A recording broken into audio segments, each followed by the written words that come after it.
Welcome to our channel. Today we how to authorize Disney Plus on Amazon Fire TV. Easy tutorial step by step clearly. First, ensure your Amazon Fire TV is connected to the internet. Turn on your Amazon Fire TV by pressing the power button on your remote. Navigate to the home screen using the remote. Scroll down to find the apps section. Select the search icon at the top left corner of your screen. Type Disney Plus using the on-screen keyboard. Choose the Disney Plus app from the search results. Click on the Get or Download button to install the app. Once the app is installed, open it by selecting Open. You will see a login screen for Disney Plus.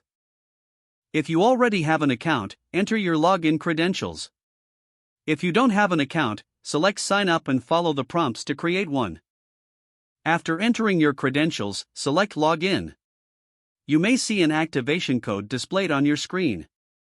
Now, take your mobile device or computer and open a web browser.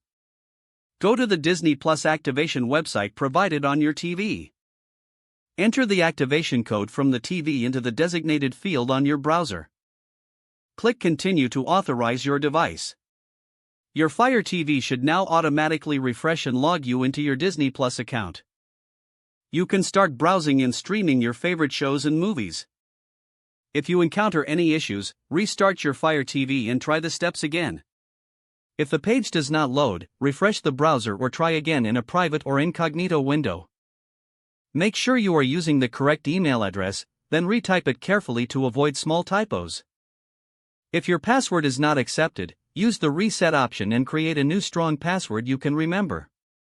Check your spam folder for verification or security emails, then complete any requested confirmation steps. Enable two-factor authentication if available to improve account security and reduce unauthorized access risk. After signing in, review your profile details so your contact information and settings are accurate and current. If you see an error message, note it down and try again after restarting your device and internet connection. Log out when you finish, especially on shared devices, to keep your account in payment. If the page does not load, refresh the browser or try again in a private or incognito window. Don't forget to like this video and subscribe to our channel for more step-by-step tech guides.